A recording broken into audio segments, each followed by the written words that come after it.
Hey everybody, this is Erica from the Classy Climb blog. I just had to do this video. I'm gonna try to make it quick. I don't know if I can, but it's about being ahead of your time. Careful, I'm gonna build it up, but to be about being ahead of your time could be a book, could be an ideal, could be a journey. But you know, sometimes you can just be ahead of your time, and then years later, people are like, "Ooh, you're right." So. But before we start, check down below for the Classy Climb School, course on how to start a business from scratch, how to hustle up more income, and just how to start designing the life you want to live. Back to conversation here. So I'm going to start it out with, because it's Black History Month, I got to do it right? So Daniel Patrick Moynihan, he was this great reporter, this young man, this rising star, and he wrote this article about the single parent epidemic, what was going on in the 1964. He was like, hey, federal government, you know that thing you're doing with the money you're giving to poor people and food stamps and all that stuff? Like, you probably should just cut that back or just cut that off completely, because I see in the next 35 years or the next projection, you're going to have massive families with no husband. You're going to see a lot of young Black people unemployed, young men unemployed. It's going to start to creep into the white people, you know, high baby mamas, you know, high baby daddies. I mean, he didn't use these words, but this was essentially his argument in his letter he wrote, his white paper. And it was 24 pages, and I mean, it had charts, it had graphs, it had everything. I mean, the Labor Department printed 100 copies of his work in 1965. And as I'm, you know, just double looking over it, but it was like he could see where it was starting to get a stranglehold on Black families. And he was like, you know what, even if they skip a generation and they actually get married, you know, start living a normal life, working family life, the next generation might get caught up in it again. Now, this is 1965. This is just the start of the projects kind of thing, heavy deal. This is just the start of, like, the turmoil of the 1960s, you know, war, drugs starting to creep in some neighborhoods, stuff like that. And he pretty much was ran out, tarred and feathered, and like, you're a racist, you're a terrible white man, get out of here, you awful person. And his reputation never recovered. Never recovered. I mean, his whole life. I mean, the 50-year anniversary, they talked to him, and it was like a year before he died, 2002. And I mean, you can tell this man was so hurt that he had predicted this thing that did actually happen, and he was ran out of town and shamed the rest of his life. And guess what? And he says, you know, even now, he says, look, cohabitation is what is the result. Now, white people have a high numbers of cohabitation. Now, Black people have high numbers of cohabitation. But guess what? Cohabitation is neither stable nor long-term. Majority of people, if they do get married after living together for many years, get divorced. So, anyway, he said it still damages family, it damages kids, it's very risky to our society. And what happened to the American family? The government is what happened to the American family. Now, he was 50 years before his time, but everything he said, if you go back and read any of his documents, his papers, his charts, his graphs, are right on point. And he died, so 2002, so 2003. So he missed out on being right, which I wouldn't want to be right in that, but I get it. Same thing, I'm going to apply it to the 4-hour work week.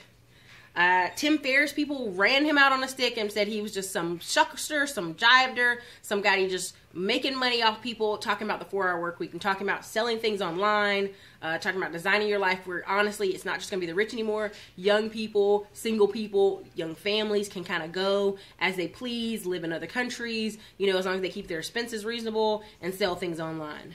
People made him to be out you're a hack, Tim Ferriss. You're a hack. 10 years later, Tim Ferriss' book is still selling, and people still don't know who he is. People still are like, what's the 4-hour work week? And then they get it, and they're like, oh my God, this is exactly what is going on with Facebook. This is exactly what's going on with LinkedIn. This is what's going on with the Shopfly mania. This is what's going on with Amazon FBA. There are people living the life that this book talked about 10 years in advance. So yes, Tim Ferriss has made all this money off of it. And he has, you know, his whole persona has grown bigger. But at the time, he was made fun of. He was a hack. He was this guy making up this crap. You know, how dare him? How dare him talk about you don't have to have a job? Or how dare him say for a lot of people they're going to be laid off and won't have a choice? How dare you talk about let's think about ways to grow our income on the side instead of being dependent, because a lot of jobs that you think are going to be here are going to be gone or they won't need you full time. he was ahead of his time, but now he's reaped the financial rewards of it, and so many people are living that actual design. He talked about even the $100 startup. We can put him in there too. He talked about, before the book of the $100 startup, he had one about traveling and how people could use all these points to travel the world, and people could take gap years in America and be just fine and come back and pick up where they left, because America's that kind of place.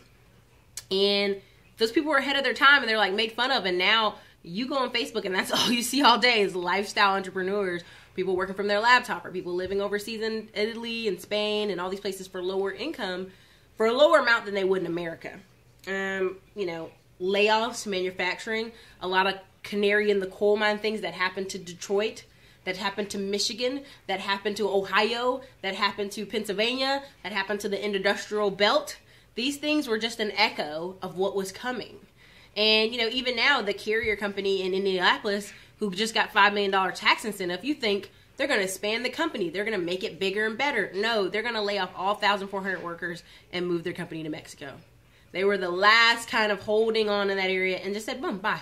We're not going to pay taxes. We're not going to deal with this. We're out of here. So these are things that, you know, you could be before your time talking about an issue and later go, ooh, I was so right. I was right, I was vindicated, whatever, I was justified. And that happens to a lot of people who are before their time or have ideals or have dreams.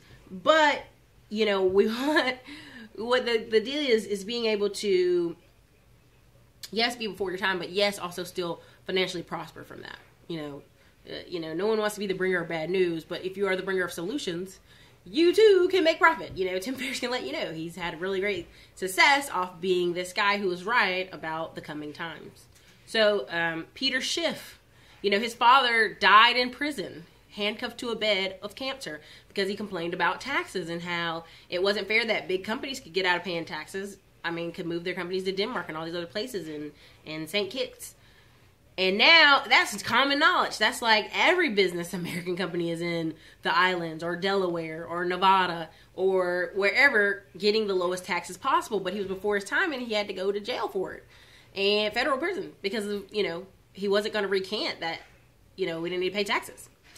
Peter Schiff, his son now, you know, he was ran around and made and mocked and made fun of on all the business channels and all the Fox News and the CNBC because he said, hey, this real estate bubble we're doing, it's going to crash. And it's going to crash so freaking hard and gold's going to go through the roof. And people mocked. I mean, he literally made a video monologue. You can catch it on YouTube where he was in a loop saying the same thing over and over. And for a year and a half, people made fun of him. Now, these same people that made fun of him, half of them you don't even see on TV anymore because they were wiped out from the real estate bubble. They were house flippers. They were over leveraged. They were just wiped out. Lehman Brothers people, they were wiped out. And here Peter Schiff is laughing his ass off. And guess what? He's about to be right again because people don't see these things are cyclical. We're going to have another recession. Yes, we can talk about Texas. We can talk about boom towns. We can talk about industrial strongholds near, you know, D.C. But even in D.C. area, they're in the VA, Virginia area, they're laying off thousands of people in the shipyards. They're laying off 1,000 people in an area you think should be concrete and hold tight. And that's why I make these videos. That's why I talk about them. That's why I say you should probably, you know, hedge your bets and pay off your car, or hedge your bets and pay down your mortgage, or hedge your bets and make sure you have something building on the side, because the everyday person who could have made it, could basically live off $2,000 a month or $3,000 a month, now is absolutely struggling and using their credit cards. Or a person who was depending on their job and like, now they realize the average, if you're at your job 2.5 years, it's called long term. I mean, I know people who've been at their job for 13 and 14 and 15 years, but like now, if you're at a job for more than 2 years, people are like, wow, when's your next job? I mean, it's that kind of economy and that kind of society. So if you're not hedging your bets or putting anything aside or not worried about a layoff, wow, you're a tough cookie. So this is Erica, Classy Climb Blog.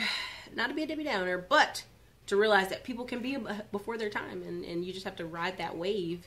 And if you feel you're right and you know you're right, ride that wave and keep it going. So this is Erica. You guys have a great night.